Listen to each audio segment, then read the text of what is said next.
주님께 사도신경 하시겠습니다. 나는 전능하신 아버지의 하나님 천지의 창조주를 믿습니다. 나는 그의 유일하신 아들 우리 주 예수 그리스도를 믿습니다. 그는 성령으로 잉태되어 동정녀 마리아에게서 나시고 본디오 빌라도에게 고난을 받아 십자가에 못 박혀 죽으시고 장사된 지 사흘 만에 죽은 자 가운데서 다시 살아나셨으며 하늘에 오르시어 전능하신 아버지의 하나님 우편에 앉아 계시다가 거기로부터 살아있는 자와 죽은 자를 심판하러 오십니다. 나는 성령을 믿으며 거룩한 공교회와 성도의 교제와 죄를 용서받는 것과 몸의 부활과 영생을 믿습니다. 아멘. 우리 시간 주님께 기도하며 나아가겠습니다.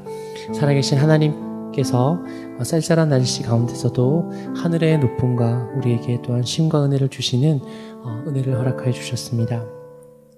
우리를 너무나 사랑해 주시는 그 주님께 감사로 나아가길 원합니다. 그리고 우리를 용서해 주신 주님, 그 주님께 일주일간의 모든 우리의 죄를 정직하게 고백하며 우리 함께 기도드리겠습니다. 오 주님 아버지 하나님 감사합니다. 총검합의 아버지 계절 아버지 하늘이 높고 푸른을 주셔서 너무나 감사합니다. 하나님 아버지 오늘 우리 가운데 그 은혜의 하심을 허락해 주셔서 감사합니다. 이 가을에 아버지 결실의 계절 우리에게도 하나님께 드릴 수 있는 열매를 아버지 맺게 해 주시고 우리가 주님 앞에 우리가 1년 동안 또 우리의 삶 동안 아버지 주님께 드릴 수 있는 귀한 열매로 주님께 영광 돌리게 하여 주시옵소서.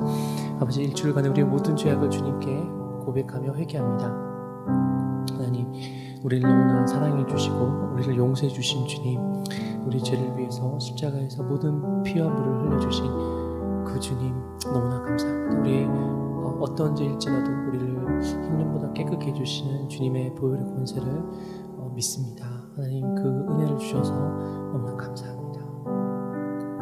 아멘. 우리 두 번째로 주님께 기도드리겠습니다. 코로나19가 오늘부로 많이 잠잠해졌습니다. 주님 추석 이후에서도 계속 이런 상황이 계속되게 하여 주셔서 우리 모든 민족이 나라가 코로나로 떨지 않도록 주님 역사해 주시옵소서. 백신과 치료약이 주님 개발되게 하여 주시옵소서. 30주년 기념 특목원 비전교회를 위해서 함께 기도드리겠습니다. 예배당 건축 가운데 주님 형통함을 주시고 은혜롭게 잘 이루어지게 주님 역사해 주시며 우리 소냐 사역자에게 하나님 함께 해달라고 그 교회를 축복해 달라고 우리 함께 기도드리겠습니다. 하나님 아버지 감사드립니다. 하나님 코로나가 오늘부로 56명이라는 아버지 많이 적어진 그런 수치를 나타냈습니다. 하나님 은혜 베풀어 주시면 너무나 감사합니다. 추석 명절 이후도 하나님 정말 이 주제가 계속될 수 있도록 하여 주셔서 우리 나라의 우리 백성들이 하나님 떨지 않고 두려워하지 않고 주님을 기쁘게 섬기게 하여 주시옵소서. 백신과 치료약이 아버지 속히 개발될 수 있도록 주님 역사하여 주시옵소서. 주님 30주년 기념 통호방 비전교회를 세울 수 있게 해주셔서 감사합니다. 예배당을 아버지 건축일 하나님 우리가 정말 기도하며 헌신하며 주님 우리가 섬기게 해주셔서 감사합니다.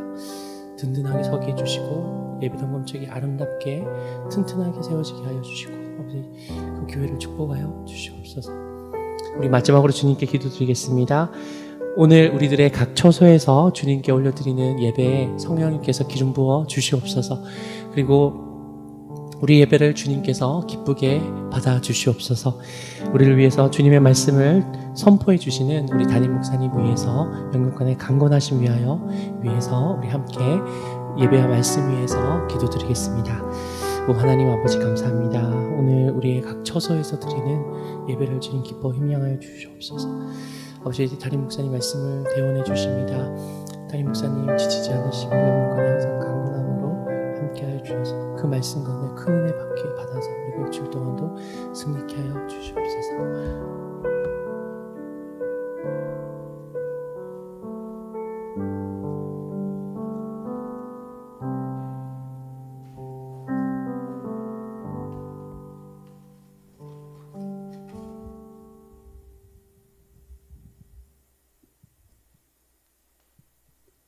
우리에게 풍성한 복으로 채워주시기를 원하시는 주님, 복된 주일 하나님을 사랑하며 하나님께 영광 돌리기를 원하옵나이다. 모든 존귀와 영광을 받아 주옵소서. 베풀어 주신 사랑과 은총을 진심으로 감사드립니다. 이 시간도 한없는 은혜와 축복의 시간이 되기를 원하옵나이다. 사랑의 하나님, 저희들 주님을 믿는다 하면서도 올바른 믿음 생활을 하지 못하며 우리를 향한 주님의 기대에 어긋난 삶을 살았음을 회개합니다. 원수마귀 사탄이 우는 사자와 같이 돌아다니는 마지막 때입니다. 세상이 약한 것이 문제가 아니라 우리가 믿음이 없는 것이 문제입니다. 세상을 본받아 이 세대에 휩쓸리지 않게 하옵소서. 믿는 자의 능력이 되시는 하나님 아버지시여, 우리의 기도가 하나님께 상달되게 하시며 말씀을 받는 순간 주님을 만나는 신령한 체험이 있게 하옵소서. 하나님의 자녀답게 살지 못한 부분들을 용서하여 주시고 긍휼 하심으로 붙들어 주시사 믿음과 사랑으로 승리하게 하옵소서. 그리하여 연약한 자들의 약점을 담당하게 하시고 보호하게 하옵소서. 주의 말씀하시는 훈계를 듣게 하시고 믿는 믿음을 주시어서 기도의 소망을 갖게 하여 주시옵소서. 아름답고 좋은 절기를 주신 하나님, 때에 따라 열매를 맺게 하시고 때를 따라 수확을 할 수 있도록 도와주셔서 추석 명절을 맞게 하시니 감사를 하나님께 드립니다. 올 추석 명절을 즐겁고 감사하는 마음으로 보낼 수 있도록 주님이 함께하는 추석 명절이 되게 하여 주옵소서. 코로나19로 인하여 주님 전에서 예배를 못 드리고 온라인 예배로 드리고 있사오니 주님 전에서 예배를 드릴 수 있도록 코로나19를 치료할 수 있는 약과 예방할 수 있는 예방주사약을 주님의 능하신 손길로 만들어 주시길 기도하옵나이다. 오늘 단위에 세워주신 목사님에게 권능과 지혜로 함께 하셔서 그 하시는 말씀으로 우리를 깨치며 우리에게 은혜와 기쁨과 소망을 가지게 하여 주시옵소서. 이 시간 우리가 드리는 예배에 주의 영이 임재하여 주시고 성령의 감동 감화가 있게 하옵소서. 주님의 나라와 의를 위해 쓰임받기를 다짐하는 예배가 되기를 원합니다. 우리 모두가 숨은 기도꾼이 되고 봉사와 헌신으로 교회의 기둥감이 되게 하여 주옵소서. 이 예배의 감격과 감사가 한 주간을 승리로 이끌게 하옵소서. 예수님의 이름으로 간구하옵나이다. 아멘.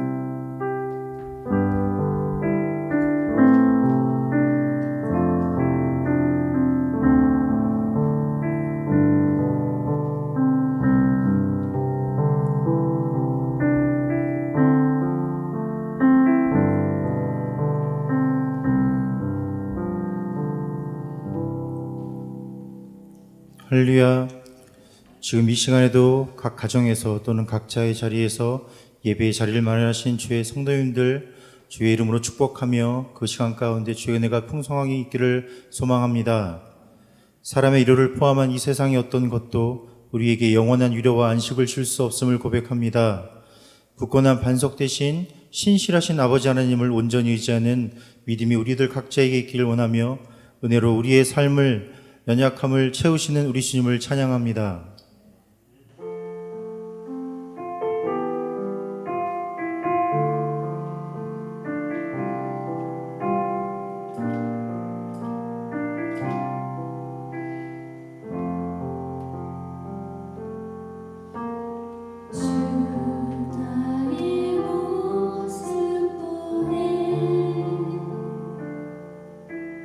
사는 나를 맛보시는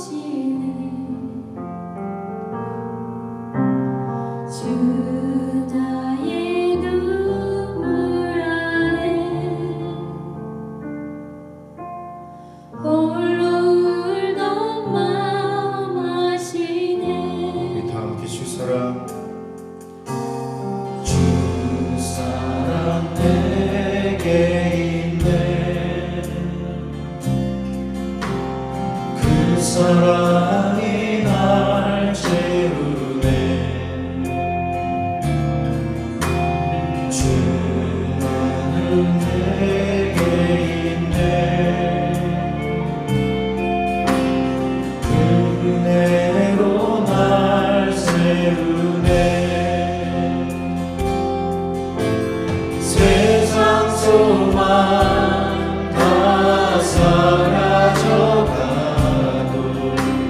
주의 사랑은 끝이 없으니 살아가는 이 모든 순간이 주의 힘을 나는 믿네. 처음부터 고백합니다. 주 나의 모습 보내 주 나의 모습 보내 상한 나의 맘 보시네 주 나의 음물 안에 홀로 울던 맘아지 이 목소리 높여 주 사랑 내게 있네 주 사랑 내게 있네 그 사랑이 날 채우네 주 은혜 내게 있네 그 은혜로 날 세우네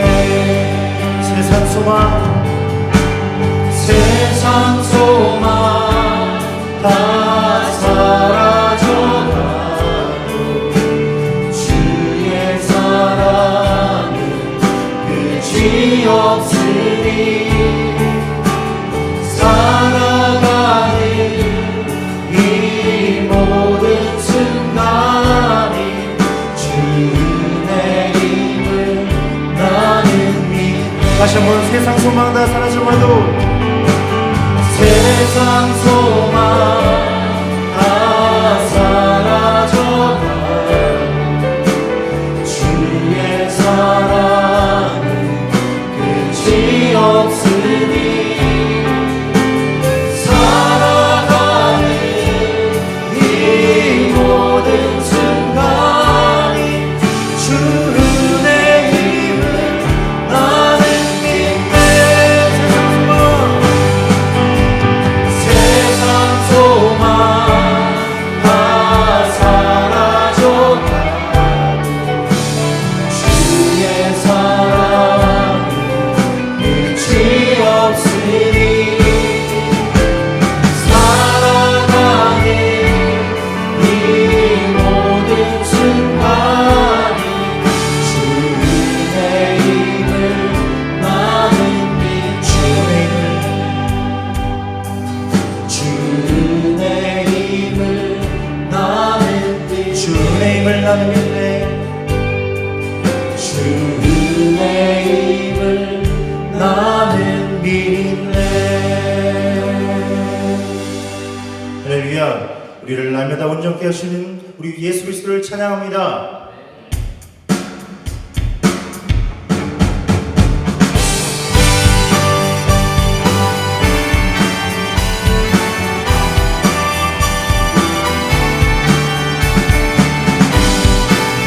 박수 치며 한국을 선포하며 찬양을 합니다. 구주 예수를 지만 진이 기쁨 일세 허락하신 받았으니 잊지 마주었구나 예수 믿는 것은 받은 증거 많구나 예수 위한 예수 믿음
우리가 지쳐있고 낭망하고 있을지라도 날마다 우리를 중보하시는 한 분이 계십니다. 우리 함께 하시는 예수 그리스도를 높이며 찬양하길 원합니다.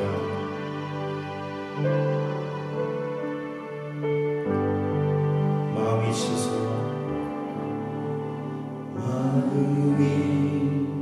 지쳐서 기도할 수 없고 눈물이 빗물처럼 흘러내릴 때 주님은 우리 연약함을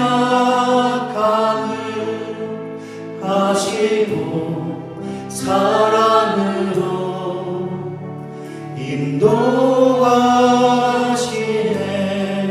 영혼도 마음이 지쳐서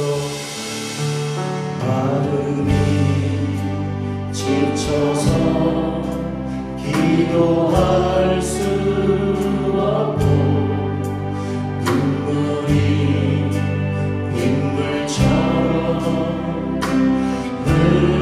흘러내릴 때 주님은 우리 연약함을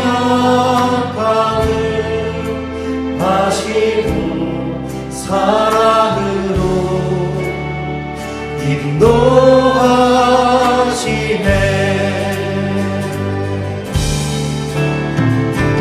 누군가 널 위하여 누군가 기도하네.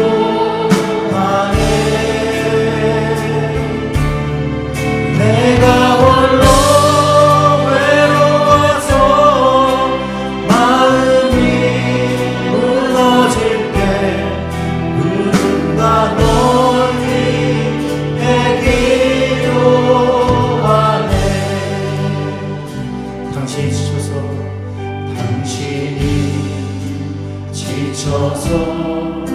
찬송할 수 없고 눈물이 눈물처럼 흘러내릴 때 주님은 우리 상한 마음을 아시고 사랑으로 인도하시네. 누군가 널 위하여 누군가 널 위하여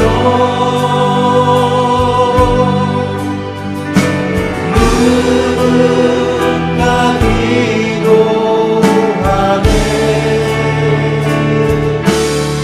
내가 홀로 외로워서 마음이 무너질 때 누군가 널 위해 기도. 다시 한번 고백합니다. 누군가 널 위하여 누군가 널 위하여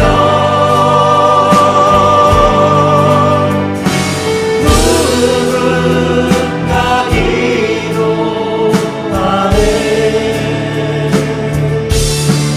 내가 홀로 외로워서 마음이 무너질 때 누군가 널 위해 기도. 영도 고백합니다. 누군가 널 위하여 누군가 널 위하여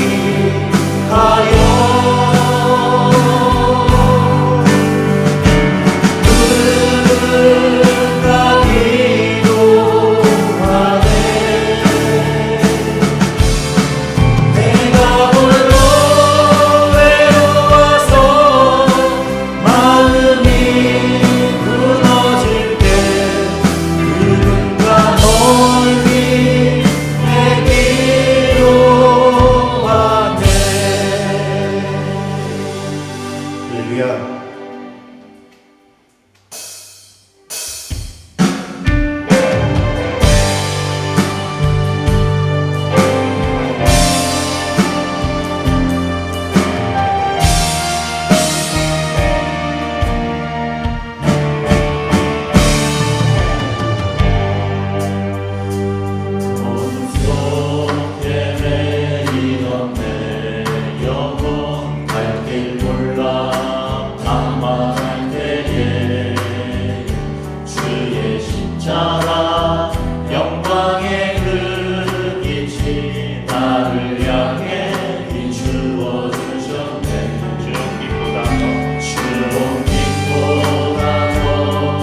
거룩하신 하나님 아버지, 하나님을 예배합니다.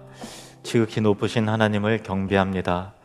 우리가 우리의 처소에서, 가정에서 주님을 예배하오니 왕 되신 주님, 우리 가운데, 우리 심령 가운데 찾아오셔서 다스리시사 우리 심령과 가정과 우리의 삶 전역에 하나님 나라가 이루어지게 해주시옵소서. 우리에게 꿈과 비전을 주시고 거룩한 꿈을 향해서 믿음의 발걸음을 해나갈 수 있는 용기를 허락해 주시옵소서. 이 시간 마음을 다해서 예물을 드립니다. 정성과 또 감사의 제목을 담아서 믿음 가운데 드리는 예물이오니 주께서 받으시고 이 예물이 주님 앞에 기쁨이 되게 하시고 우리에게 상급이 되게 하시며 삶의 모든 영역 가운데 주님의 지혜와 위로와 능력을 경험할 수 있도록 함께해 주시옵소서. 예수님의 이름으로 기도드립니다. 아멘. 안녕하세요. 서울에서 온 농사를 짓고자 온 신유의 성도라고 합니다. 여기 제천 농업기술센터 체류용에서 11월 달까지 농사 배우고 있는 사람입니다. 만나서 반갑습니다.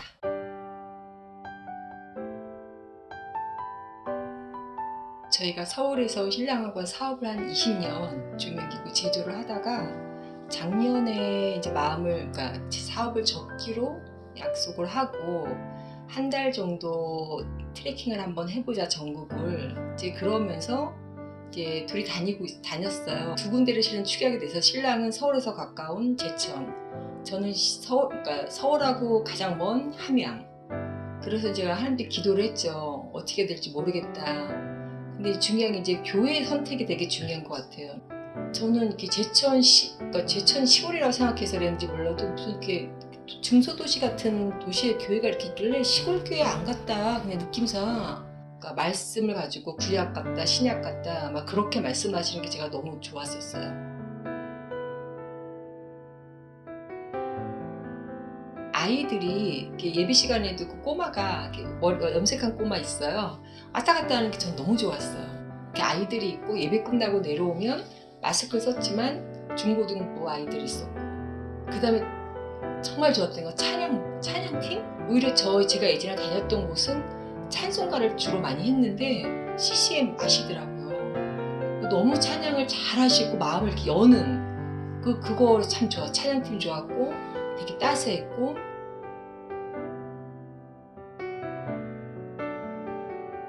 이 교회 제가 선택한 이유도 목사님 설교가 1위였지만 두 번째는 양육 프로그램이 작지만 있었어요. 제가 서울에서는 양육이 실은 그다지 없었어요. 그리고 제가 늦게 하나님을 만났기 때문에 그런 양육을 참 받고 싶었어요, 저는. 근데 그런 걸 거의 못 받아서 그런 프로그램이 있어서 그거를 신랑아랑 같이 하고 싶었는데 코로나 때문에 그런 게 없어서. 네. 실은 성도 간의 교제는 있다 보면 될 거라고 생각했는데 그런 양육은 바로 좀 받고 싶었어요. 그게 좀 아쉬웠어요.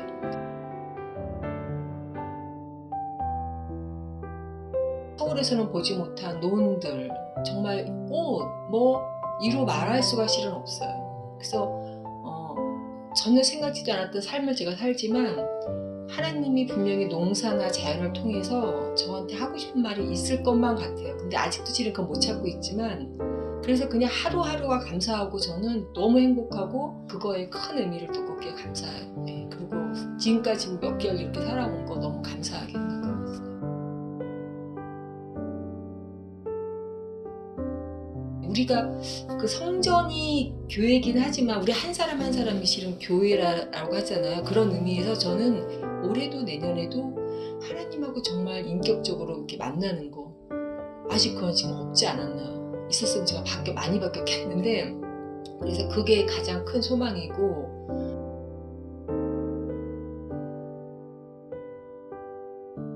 함께 하게 돼서 고맙고, 또 저와 남편이 위해서 잘 정착할 수 있도록, 하나님 온전히 만날 수 있도록 성도 여러분 기도 많이 부탁드립니다. 감사합니다. 네, 고맙습니다. 우리 옆 사람에게 사랑합니다 하고 인사하겠습니다. 사랑합니다. 한 번 더요. 우리는 누리민입니다. 이렇게. 예. 우리는 누리민입니다. 예, 아멘. 뭐 교제도 좀 잔절이 됐고 또 예배드려도 각자 다 식사의 교제가 없으니까 서로 이제 근황도 모르겠고 그래서 앞으로 한 달에 한 2번 정도 영상 누리민 이야기 이렇게 해서 성도님들이 근황은 어떤지, 기도 제목은 어떤지, 어떻게 살고 계시는지를 좀 보여드리려고 그래요. 오늘 다시 보니까 좋네요. 예, 반갑고 행복하고 그렇습니다. 교회 소식은요, 이번 주에 추석 연휴 기간이 있는데 늘 그렇듯이 연휴 기간에 새벽 기도회는 없습니다. 수요일부터 토요일까지 나흘간 없고요. 9월 30일부터 10월 3일까지 없습니다. 그리고 10월 1일 특세 또 이번 달을 드리지 않습니다. 추석 가정 예배 순서지는 주일 오전에 교회에서 카톡이 오잖아요. 그러면 제일 밑에 그 목회 편지 그 링크가 있는 그 자리에 추석 가정 예배라고 하는 이제 버튼이 있어요. 그걸 클릭을 하시면 가정 예배 순서가 이렇게 뜨도록 그렇게 했어요. 그래서 그거를 이제 이용하셔서 예전과 같이 가정 예배 드리실 때 이제 스마트폰 보시고서 그렇게 하시면 되고요. 글씨가 너무 작고 익숙하지 않아서 좀 불편하다 그러시면 새벽기도 나오셔서 교회 로비에 인쇄물은 비치해 놨습니다. 그래서 교회에 잠깐 들리시든가 아니면 새벽기도 나오셔서 인쇄되어 있는 순서지를 가져가셔서 명절간에 가족끼리 그렇게 하나님께 예배하시면 좋을 것 같습니다. 광고를 마쳤고요. 하나님 말씀 보시겠습니다. 사도행전 7장 59절, 60절 말씀입니다. 사도행전 7장 59절, 60절 말씀. 우리 함께 읽겠습니다. 그들이 돌로 스데반을 치니 스데반이 부르짖어 이르되 주 예수여 내 영혼을 받으시옵소서 하고 무릎을 꿇고 크게 불러 이르되 주여 이 죄를 그들에게 돌리지 마옵소서 이 말을 하고 자니라. 아멘. 기도하겠습니다. 하나님 아버지, 말씀을 중심으로 우리 마음이 모아지게 하시고 진리로 깨닫게 해 주시옵소서. 예수님의 이름으로 기도합니다. 아멘. 오늘은 좀 그 교리적인 내용을 좀 말씀을 드리려고 그래요. 조금 딱딱할 수는 있는데 굉장히 중요한 내용이기 때문에 정신 바짝 차리시고 잘 주목하셔서 들으셨으면 좋겠어요. 스데반은 지금 사내들인 법정에 서 있고요. 변론할 기회를 얻어서 설교를 했는데 그 설교를 들은 그 회중들이, 유대인들이 마음에 찔림은 있었어요. 그런데 오히려 분한 마음으로 이를 갈았죠. 스데반의 설교는 정확하게 하는 것은 이제 변증이고 변론이죠. 근데 설교는 성경 곧 이스라엘 역사 속에서 나타난 사실에 대한 부분이었기 때문에 다 옳은 내용이었죠. 그렇기 때문에 그들이 뭐라고 반박할 그 내용이 사실 없었어요.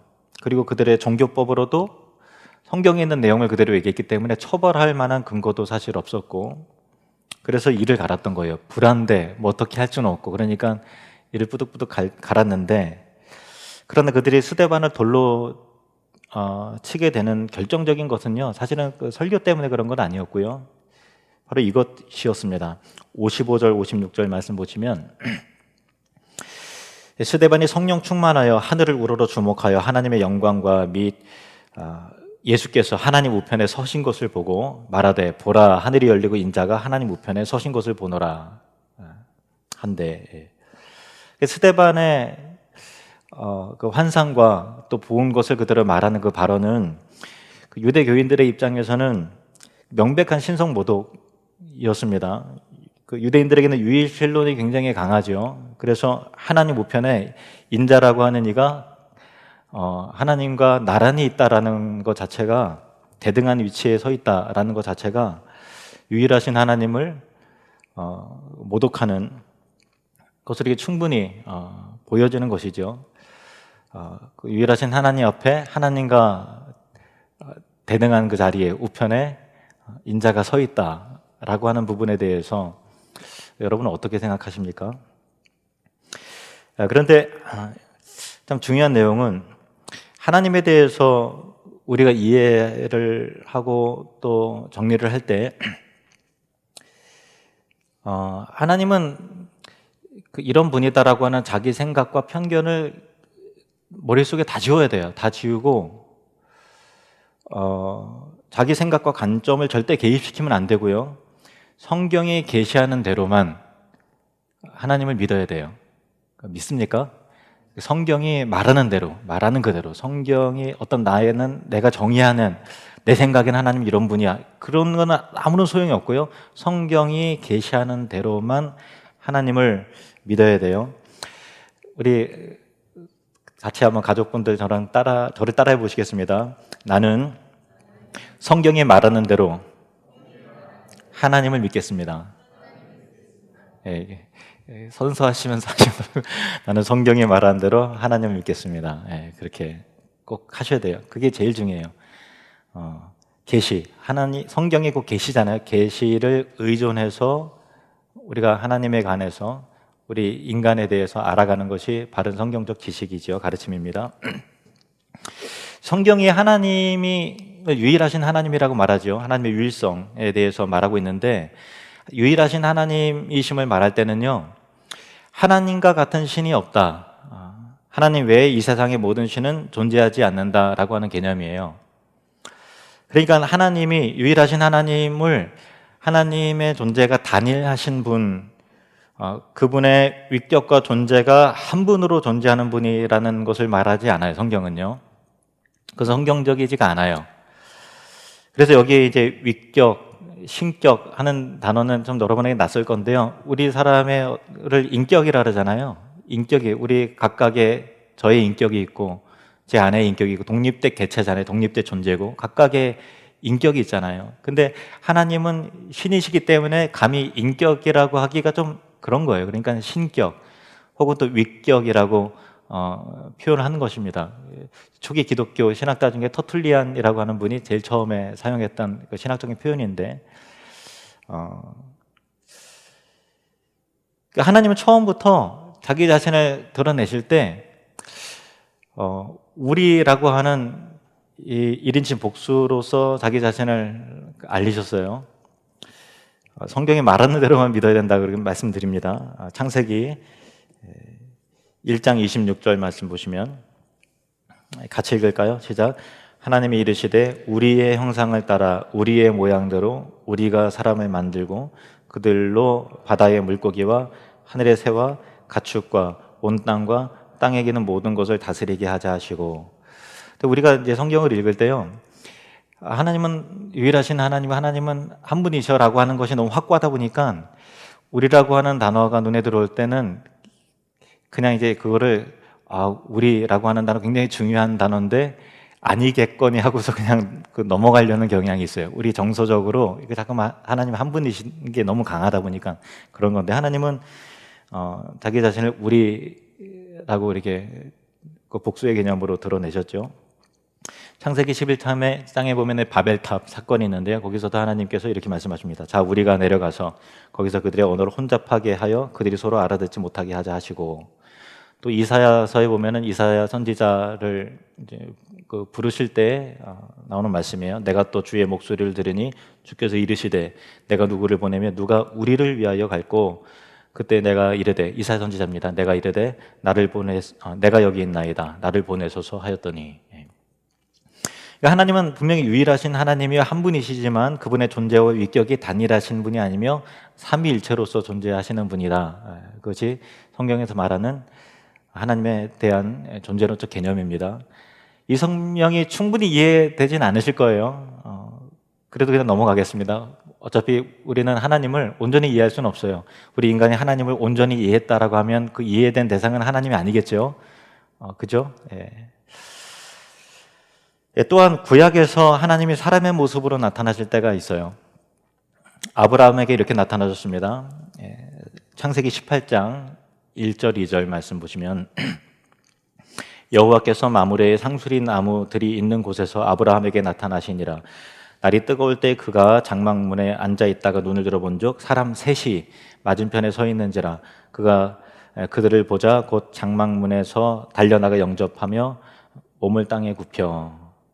1절에 보면은 누가 나타났다고 돼 있나요? 여호와께서 나타나셨다 이렇게 돼 있죠. 근데 2절에 보면은 아브라함의 시야에서는 누가 들어온 거예요? 눈을 들어본 중 누가 있어요? 사람 셋. 그죠? 근데 우리가 이미 성경에 하나님이 성육신 하셔서 사람으로 나타나신 부분이 분명히 있는데도 불구하고 너무 자기 생각이 확고한 나머지 그냥 대충 넘어가요. 그죠? 아, 하나님이 아브라함에게 사람으로 나타나셨구나. 이게 있는데도 불구하고 그냥 우리의 자기 생각이 너무 뚜렷해갖고 그냥 대충 그냥 이렇게 무슨 동화 이야기처럼 그냥 지나가 버리는 게 문제죠. 아브라함에게 방문한 사람 셋 가운데서 두 사람은 천사고요. 한 사람은 하나님이세요. 한 하나님이신데 아브라함과 대화를 하고 나서 소돔과 고모라의 심판에 대한 메시지, 그 심판에 대한 내용을 이야기하시다가 그 세 사람 가운데 천사 둘은 소돔과 고모라를 향해서 가고 한 사람만 아브라함과 함께 남아 있어요. 이 부분에 대해서 성경은 이렇게 말하고 있어요. 창세기 18장 22절 말씀 보시면 창세기 18장 22절 그 사람들은 거기서 떠나 소돔으로 향하여 가고 두 천사를 말하는 것입니다. 아브라함은 남은 한 사람 앞에 그대로 섰는데 성경에 뭐라고 되어 있어요? 한 사람은 여호와 앞에 그대로 섰더니 이렇게 되어 있죠. 그죠? 그러니까 남은 아브라함과 세 사람이 있는데 두 사람은 소돔과 고모라를 향해서 가고 천사고 남은 한 사람은 아브라함과 계속 대화를 하고 있는데 그 한 사람이 누구냐? 여호와다라는 거죠. 그러니까 이 학자들은요, 이 부분에 있어서 아브라함에게 사람의 모습으로 나타나신 여호와가 누구냐 할 때 제2위 하나님, 곧 그리스도라고 다 그렇게 다 동의를 하는 부분이에요. 그러니까 그리스도께서 제2위 하나님께서 아브라함에게 나타나실 때 여호와로서 나타나는 거죠. 그래 야훼. 그러니까 우리는 야훼 혹은 여호와라고 할 때 너무 선입견이 너무 강하다 보니까 제1위 하나님이신 성부 하나님만 자꾸만 생각을 하는데 제2위 하나님이신 그리스도께서도 여호와로 불려주신 거죠.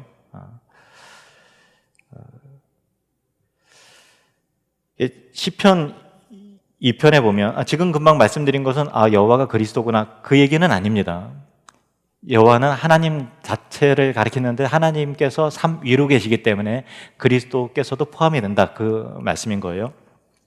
시편 2편에 보면요, 모르는 사람의 생사 여부가 하나님의 아들에게 달려있음을 제2위 하나님에게 달려있음을 말씀하고 있는데 시편 2편 11절 12절 말씀을 보시면 여호와를 경외함으로 섬기고 떨며 즐거워할지어다 그의 아들에게 입맞추라 그렇지 아니하면 진노하심으로 너희가 길에서 망하리니 그 진노가 급하심이라 여호와께 피하는 모든 사람은 다 복이 있도다.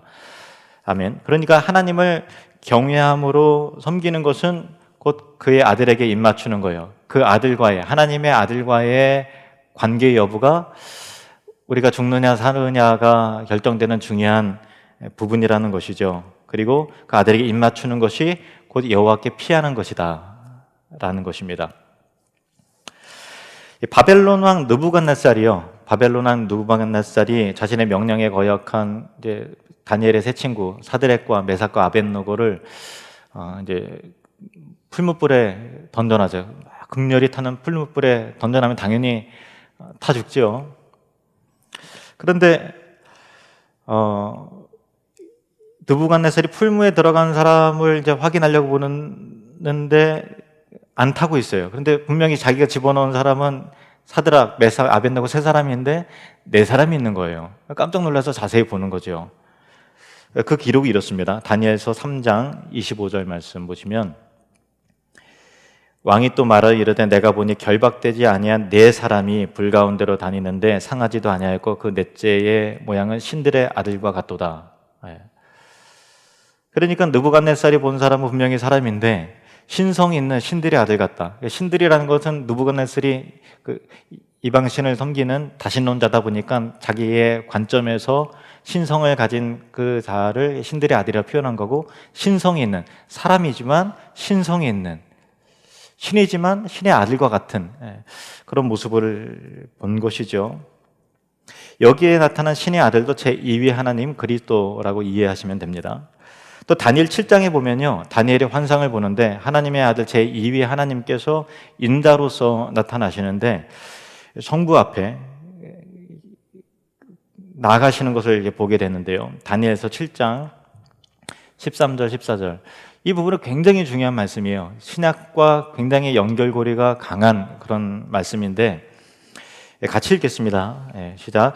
내가 또 밤 환상 중에 보니 인자 같은 이가 하늘 구름을 타고 와서 옛적부터 항상 계신 이에게 나아가 그 앞으로 인도되매 그에게 권세와 영광과 나라를 주고 모든 백성과 나라들과 다른 언어를 말하는 모든 자들이 그를 섬기게 하였으니 그의 권세는 소멸되지 아니하는 영원한 권세요 그의 나라는 멸망하지 아니할 것이니라.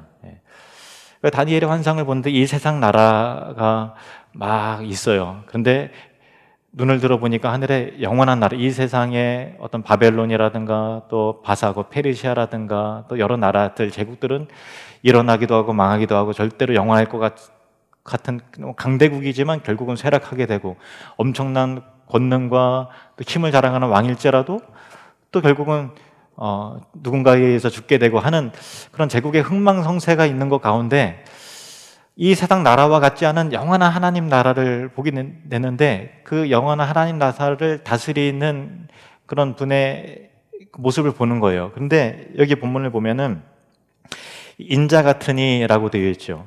그러니까 인자라는 것은 사람의 아들, 그러니까 사람의 아들 같은 곧 인성을 가진 자인데 하늘 구름을 타고 왔다. 그의 근본은 하늘이다. 신성을 말하는 것이죠. 성부 하나님께서 이 인성과 인자 같은 이나 하늘 구름을 타고 오신 신성을 가지신 이에게, 인자 같은 이에게 모든 권세와 영광과 영원한 나라를 그에게 위임하시고 맡기시는, 만왕의 왕으로서 그를 인정하고 맡기시는 그런 내용이죠. 그 인자 같은 이가 과연 누군가라고 할 때 예수님께서 이 땅에 오셔서 자기 자신을 인자로 표현하신 부분들이 복음서에 굉장히 많이 나오는데요. 약 80번 가까이 예수님께서 인자라는 단어를 이제 사용을 하십니다. 너무 많지만 복음서별로 한 구절씩만 소개할게요. 89절인데 한 구절씩만 소개할게요. 네 구절만 소개할게요. 마태복음 26장 64절 말씀, 다니엘 7장과 연결되는 말씀이죠. 예수께서 이르시되 내가 말하였느니라. 그러나 내가 너희에게 이르노니 이후에 인자가 권능의 우편에 앉아 있는 것과 하늘 구름을 타고 오는 것을 너희가 보리라 하시니. 마가복음 2장 10절 말씀, 그러나 인자가 땅에서 죄를 사하는 권세가 있는 줄을 너희로 알게 하려 하노라 하시고 중풍병자에게 말씀하시되, 또 누가복음 9장 22절, 이르시되 인자가 많은 고난을 받고 장로들과 대제사장들과 서기관들에게 버림받아 죽임을 당하고 제3일에 살아나야 하리라 하시고, 또 요한복음 3장 13절, 하늘에서 내려온 자 곧 인자 외에는 하늘에 올라간 자가 없느니라. 그죠? 그러니까 예수님께서는 자기 자신을 분명히 구약, 특히 다니엘서에 나타난 인자라고 분명히 언급을 하셨다는 것입니다. 그러면 스데반이 환상 가운데 본 부분이 과연 무엇인지 이제는 이해가 되실 거예요. 단순한 환상이 아니고 단순한 발언이 아닌 거예요. 사도행전 7장 55절 56절 보시면은 우리 같이 한번 읽겠습니다. 시작. 스데반이 성령 충만하여 하늘을 우러러 주목하여 하나님의 영광과 및 예수께서 하나님 우편에 서신 것을 보고 말하되, 보라 하늘이 열리고 인자가 하나님 우편에 서신 것을 보노라 한대.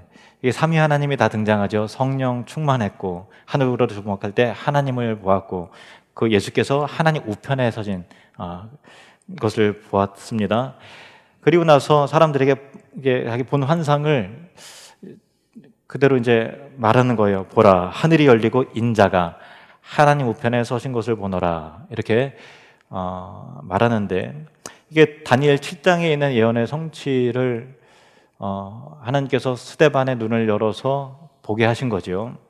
그리고 영광 가운데 본 것을 그대로 전했던 것입니다. 그러다 유대인들이 소리를 지르고 귀를 막고 난리가 난 거예요. 그게 막 달려 들어가서 성 밖으로 끌어내서 이제 돌로 친 거예요. 그러니까 그의 설교 때문에 막 화가 나고 어떨 줄 몰랐는데 다 맞는 얘기를 하고 성경에 있는 얘기만 한 거니까 화는 났는데 좀 뭐라고 해야 할 명분은 없고 그런 가운데서 그가 환상 가운데 본 거를 이야기했을 때 그들이 이제 너 딱 걸렸어 이러면서 명백한 신성모독이다. 하나님과 대등한 누군가 인자가 하나님 우편에 서신 것을 봐 이러면서 이제 돌로 치기 시작한 그런 거죠. 근데 유대인들의 입장에서는 유일신의 개념이 확고하기 때문에 그들의 어떤 행동은 그들 입장에서는 당연한 것일 수 있겠지만 정당하지 않죠. 왜냐하면은 그들이 구약 성경을 알고 있는 자들임에도 불구하고 성경을 있는 그대로 믿고 있는 자들이 아닌 거죠. 무슨 뜻인지 이해되시죠? 성경은 하나님을 처음부터 우리라고 표현하셨고 아브라함에게도 우리는 아브라함의 자손이다라고 그렇게 하는데 아브라함에게 인간으로서 나타나신 하나님이 이미 있고 그들이 율법을 좋아하는 건 모세에게 너희들 형제들 가운데 나와 같은 선지자를 하나를 세워야 되는데 그 선지자의 그 말을 너희는 들어야 할지니라 라고 성경 전역에 그리스도에 대한 이해안이 부지기수로 많고 다니엘서에 그렇게 인자 같은 이가 하나님의 자리에 구름 타고 하나님 앞에 서셔서 모든 권세와 영광을 다 위임받으시는 것들이 또한 그들도 다 알고 있는 내용이고 알고 있는 내용을 스데반이 말했음에도 불구하고 그들이 갖고 있는 그 율신의 개념에 자기 생각을 성경을 있는 그대로 받아들이지 않고 성경에서 말한 하나님 그대로 바라지 않고 자기의 편견과 자기의 생각과 주관에 꽉 막혀 있는 거예요. 그러니까 그런 반응을 보이는 거죠. 그런데 이게 많은 사람들이요, 당시 유대인들처럼 예수님을 이해하고 당시 유대인들처럼 하나님에 대한 생각을 갖고 있는 사람들이 교회 안에도 굉장히 많아요. 의외로 굉장히 많습니다. 어떤 오해를 하는가 하면은 예수 그리스도를 믿는다고 하지만 그래도 인간이 어떻게 하나님일 수 있는가? 하나님은 믿겠지만 그래도 예수님의 어떤 신성이라든가 또 어떤 그 부활하셨다라는 그 기록이라든가 또 경험적으로 상식적으로 어떻게 그럴 수 있겠는가라고 하는 부분에 있어서 인간이 어떻게 하나님일 수 있는가 이렇게 생각하면서 믿는다고 하지만 제대로 믿지 않고 자기 생각대로 믿는 사람들이 굉장히 많다는 거예요. 많아요. 그런데 여러분 그거 아셔야 돼요. 질문부터 잘못됐어요. 인간이 어떻게 하나님일 수 있는가라고 할 때 성경은 인간이 하나님이 되었다라는 말 자체가 없어요. 하나님이 인간이 되신 거죠. 그렇지 않습니까? 하나님이 인간이 되셨죠. 하나님이니까 하실 수 있는 거예요. 하나님이 뭘 못하세요? 말씀을 이 세상을 창조하시고 하신 분이 하나님이 인간이 되신 거예요. 우리 인간을 구원하시기 위해서 우리와 대화하시기 위해서 인간에게 자기 자신을 설명하고 납득시키기 위해서 기꺼이 낮아지신 하나님으로 나타나신 것이죠. 우리를 대신하기 위해서 성육신 하심으로 인간으로 오셨다고 말하는 거죠. 인간이 하나님이 된 게 아니라 하나님이 인간으로 오셨는데 우리는 자꾸만 우리의 생각과 우리의 자기 고집과 자기 판단을 자꾸만 이게 벗어나지 못해요. 성경이 말하는 하나님을 그대로 인식하지 않고 자기 생각에 당시에 예수님을 핍박하고 초대교회를 핍박했던 유대인들과 같은 그러한 고집을 부리고 있는 신자들이 교회 안에도 굉장히 많다는 것입니다. 그러나 여러분의 편견과 여러분의 생각을 다 내려놓고 성경이 말하는 하나님을 있는 그대로 믿고 받아들이는 게 신앙이에요. 여러분이 알고 있었던 하나님, 여러분의 자기 생각인 거예요. 자기 고정관념인 거예요. 하나님은 마땅히 이래야 돼 라고 하는 자기의 근거인 거죠. 그게 신앙인가요? 그렇지 않아요. 하나님께서 성경을 통해서 계시하신 그대로 말씀 그대로 믿는 것을 신앙이라고 하고 그것이 바른 신앙인 것이죠. 그래서 예수님이 자기 자신을 일컬어 하늘에서 내려온 인자라고 말씀하시는데 요한복음 3장 13절 말씀 보시면 하늘에서 내려온 자 곧 인자 외에는 하늘에 올라간 자가 없느니라. 자 보세요. 예수님의 근본은 하늘이라고요. 그러니까 성경에서 말하는 것은 하나님이 인간이 되셨다라고 말하는 것이지 아까 인간이 어떻게 하나님일 수 있는가라고 하는 부분이 아니라는 거예요. 이해가 되셨죠? 그러니까 하늘로 올라가기 전에 하늘에서 내려온 인자가 선행되는 것이죠. 그래서 이사야 선지자가 장차 이 땅에 오실 그리스도에 대해서 800년 전에 미리 예언한 부분이 참 너무 신비로워요. 우리 인간의 지성과 이해로 참 납득할 수 없는 그런 신비와 깊이가 있어요. 이사야 9장 6절 말씀 보시면 같이 읽겠습니다. 이는 한 아기가 우리에게 낳고 한 아들을 우리에게 주신 바 되었는데 그의 어깨에는 정사를 메었고 그의 이름은 기묘자라 모사라 전능하신 하나님이라 영존하시는 아버지라 평강의 왕이라 할 것임이라. 아멘. 그의 어깨는 정사를 메었다. 통치자라는 거예요.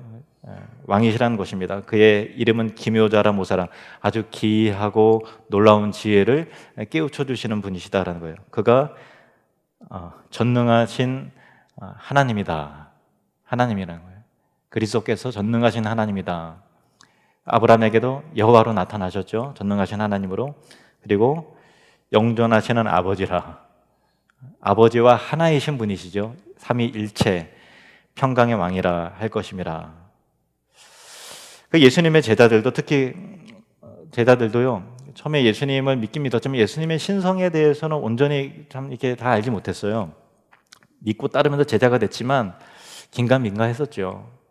근데 예수님께서 부활하시기 전에 예수님에 대해서 온전히 알지 못했지만은 부활하신 예수님을 만나고 나서 예수님이 하나님이시구나.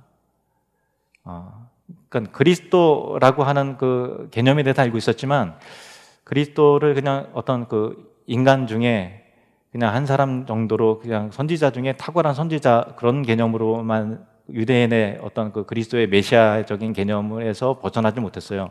근데 예수께서 부활하시고 나서 비로소 이렇게 고백하는 겁니다. 특히 도마의 고백을 보시면 요한복음 20장 28절 부활하신 예수님 만나고 나서 도마가 이렇게 고백합니다.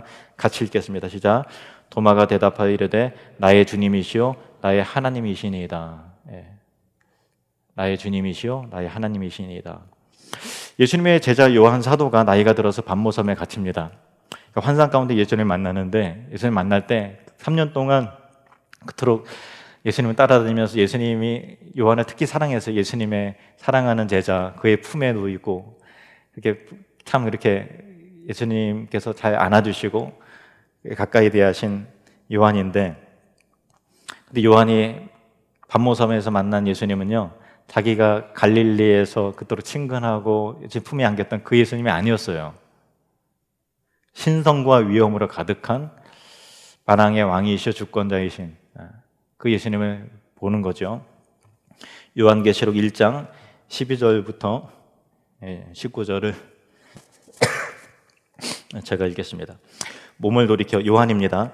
나에게 말한 음성을 알아보려고 돌이킬 때에 7 금촛대를 보았는데 촛대 사이에 인자 같은 이가 돼 있죠. 그 다니엘서 7장과 연결이 되는 부분입니다. 인자 같은 이가 발에 끌리는 옷을 입고 예수님이 발에 끌리는 옷을 입은 분은 이제 성경에 보면 대제사장이 그런 의복을 입습니다. 예수님이 대제사장이라는 의미고요. 가슴에 금띠를 띠고 그가 왕이시다라고 하는 의미입니다. 그의 머리와 털의 희기가 흰 양털 같고 눈 같으며 예수님의 머리털이 양털같이 흰 눈같이 희다.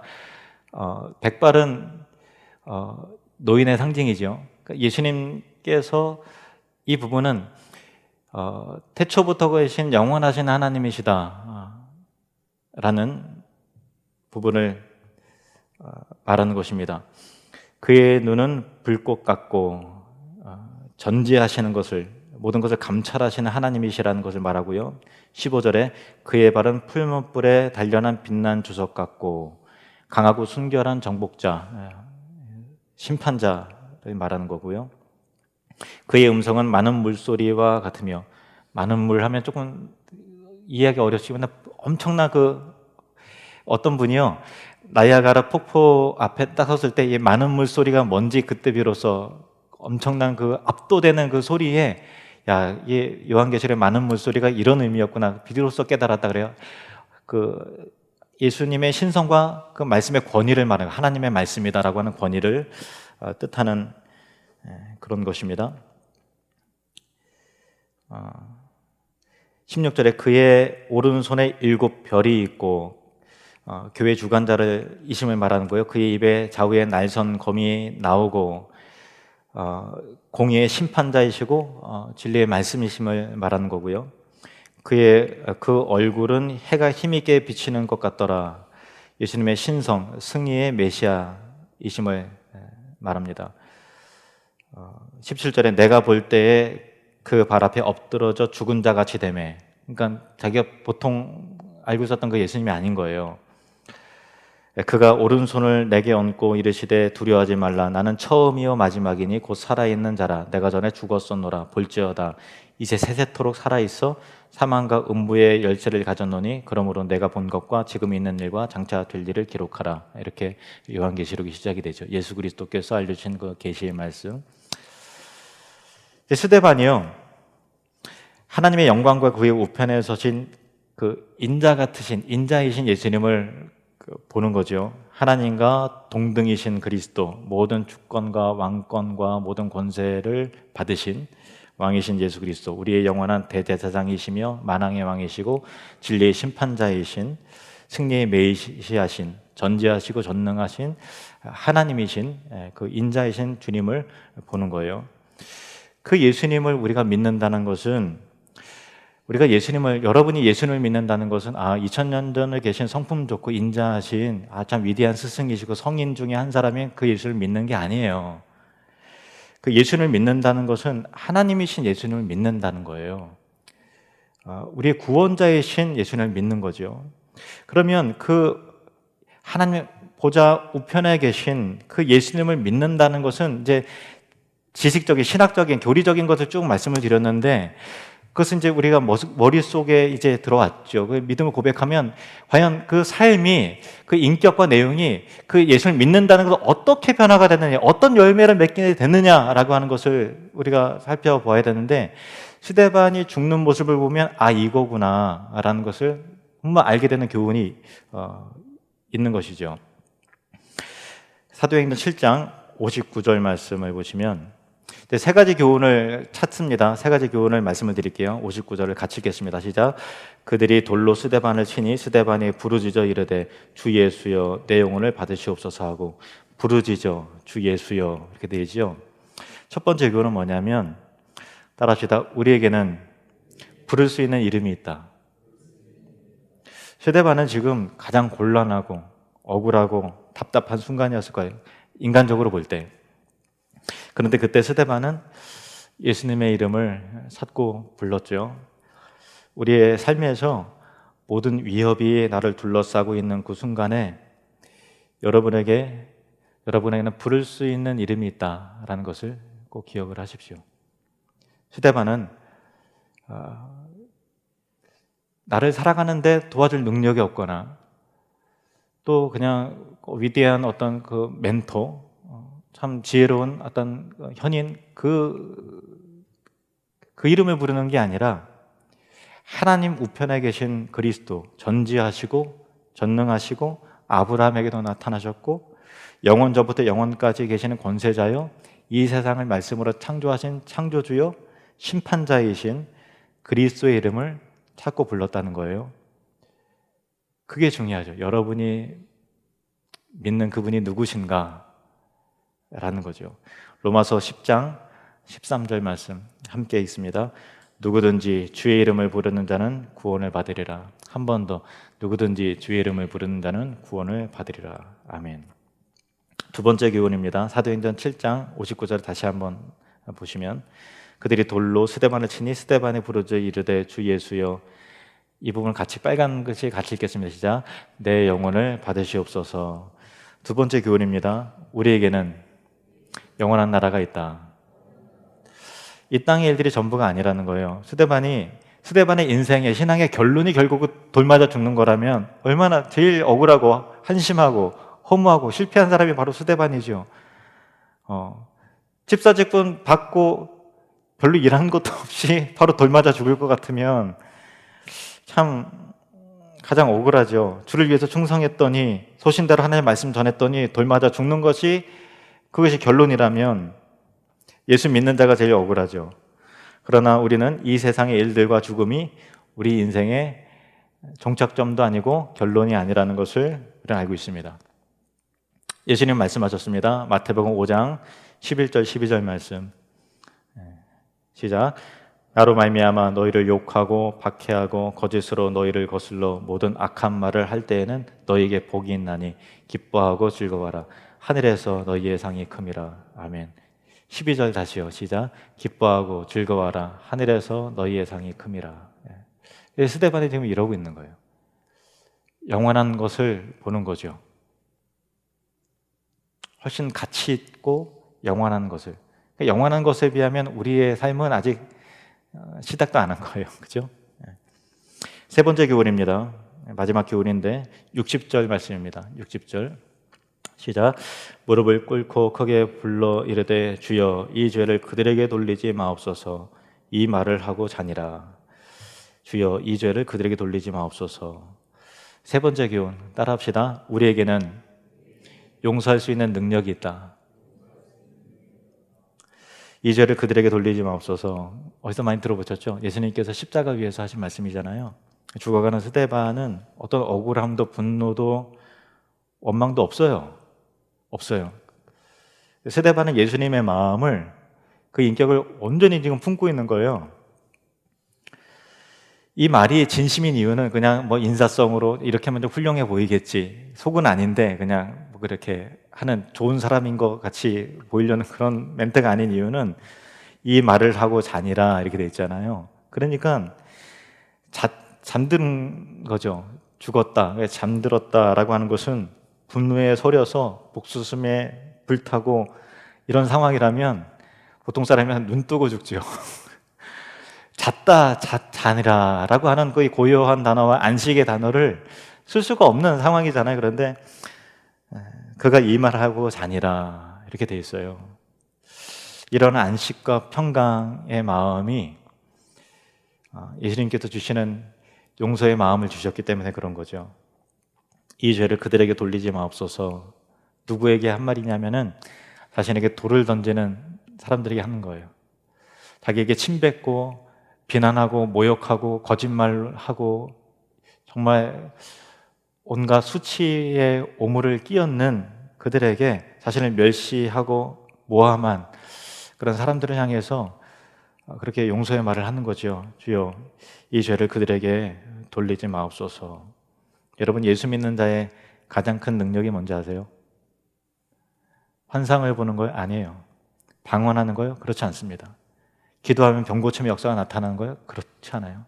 예수 믿는 자의 가장 큰 능력은 뭐냐면요, 용서할 수 있는 능력이에요.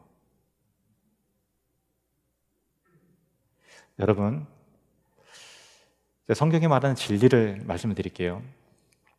여러분 안에 예수님이 계십니까? 여러분 안에 성령님이 계십니까? 아멘. 그렇습니다. 여러분 안에 성령님이 계십니다. 그러면 여러분 안에는 이미 용서할 수 있는 능력이 있어요. 스데반이 이렇게 훌륭하구나라는 것을 성경이 말하는 게 아니라 예수 믿는 자가 누구인가라고 하는 부분을 성경이 스데반을 통해서 우리에게 투영시켜 보여주고 있는 그런 것이죠. 그래서 나는 절대 용서가 안 돼. 일시적으로는 그렇게 당장 억울한 일 당할 때는 용서가 안 돼 라는 마음은 품을 수 있어요. 그런데 성령님 우리 안에 계시기 때문에 결국은 여러 가지 과정은 있지만 기도와 하나님 앞에 토로하고 막 억울해하고 소리 지르고 쥐어뜯고 하는 과정은 물론 있겠지만, 인간이기 때문에 그런 과정은 있지만, 여러분 복수심에 불타서 눈 뜨고 죽는 그런 일이 없기를 주의 이름으로 축원합니다. 십자가의 사랑이 우리 안에 있고 영원한 예수님의 능력과 성품이 우리 안에 있기 때문에 우리가 이 땅의 일들이 우리에게 영원한 것이 아니고 나의 모든 억울함은 내가 푸는 것이 아니라 하나님이 풀어주시는 것을 우리가 믿고 있고 알고 있기 때문에 과정과 처음에는 막 미운 마음도 들고 용서가 안 돼 라고 할 수 있지만 여러분 꼭 믿으셔야 돼요. 여러분 안에는 용서할 수 있는 능력을 우리 하나님이 이미 주셨어요. 근데 그거를 부인하면 자기 자신을 속이는 거예요. 자기 자신을 불행하게 만드는 거고 속이는 거예요. 이미 예수님께서 용서할 수 있는 능력 주셨어요. 왜냐하면 십자가의 사랑이 여러분 안에 있잖아요. 예수 그리스도의 보혈이 우리 안에 있잖아요. 성령님께서 우리가 동행하고 계시고 나를 만들어 가시고 만드시잖아요. 그리고 우리는 이 땅의 일이 우리 인생의 결론이 아니라는 거 알아요. 물질은 있다가도 없는 것이라는 걸 알아요. 영원한 하나님 나라가 진짜라는 걸 알아요. 그리스도께 우리가 믿는 그리스도께서 사랑하시지만 나약한 어떤 그런 분이 아니라 만왕의 왕이시고 하나님 보좌 우편에 계시는 창조주시고 전능자시라는 걸 우리가 알고 그분이 누구보다도 우리를 사랑하신다는 것을 우리가 알고 있지 않습니까? 그러면 세상 사람들이 못하는 그것을 우리는 할 수 있어요. 그것이 바로 복음의 능력이고 십자가의 능력인 거죠. 예수 믿는 자의 가장 위대한 능력은 용서할 수 있는 능력이에요. 여러분 안에 이 부분에 숙제가 있으신 분이 계십니까? 여러분 그리스도의 능력으로 용서하시기를 바랍니다. 에베소서 4장 32절 말씀 보시겠습니다. 시작. 서로 친절하게 하며 불쌍히 여기며 서로 용서하기를 하나님이 그리스도 안에서 너희를 용서하심과 같이 하라. 아멘. 기도하시겠습니다. 만왕의 왕이신 주 예수님, 오늘은 우리가 그리스도께서 성부 하나님과 그 영광과 능력과 지위가 동등된 분이심을 배웠습니다. 그러므로 우리가 그 예수님이 우리를 구원하시고 우리를 위하시며 우리를 이끄신다는 것이 얼마나 확실하며 얼마나 감격스럽고 얼마나 복된 일인지를 깨달았나이다.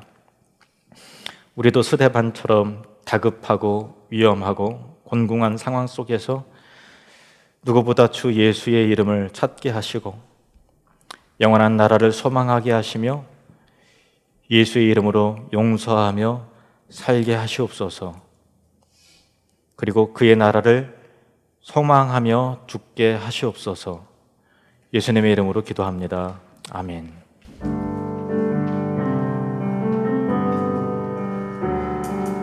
우리는 주의 움직이는 교회, 이곳은 주님을 위한 자리, 내가 기도하는 모든 땅 위에서 하나님 예배받을 그날을 고대하네. 우리는 주의 움직이는 교회입니다. 우리는 주의 움직이는 이곳은 주님을 위한 자리, 내가 기도하는 모든 땅 위에서 하나님 예배받을 그날을 고대하네. 나의 노래로 주님의 성전을 지으리. 높임을 받으소서. 이스라엘의 찬송 증거하신 주님은 거룩하십니다. 손들어 주님의 보좌를 받들고 온 만나에 경배하리.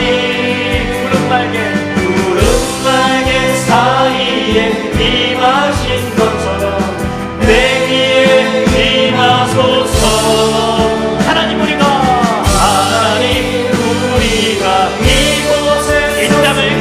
치유하소서. 이 땅을 치유하소서. 하나님 우리가 어디에 있든지 주를 높이리라. 아멘. 열방들아 주님을 송축할지어다. 그 발 아래 입 맞추라. 영원한 통치자 주 예수 그리스도, 그는 위대하신 왕. 하나님 우리가 이곳에 섰으니 이 땅을 치유하소서. 하나님 우리가 어디에 있든지 주를 높이리라. 아멘. 하나님 열방들아 주님을 송축할지어다. 그 발 아래 입 맞추라. 영원한 통치자 주 예수 그리스도, 그는 위대하신 왕. 찬양. 지금은 우리 주 예수 그리스도의 은혜와 하나님 아버지의 사랑하심과 성령님의 교통하심이 천국을 누리며 확장하는 사람들 가운데 이제로부터 영원히 함께 있을지어다. 아멘.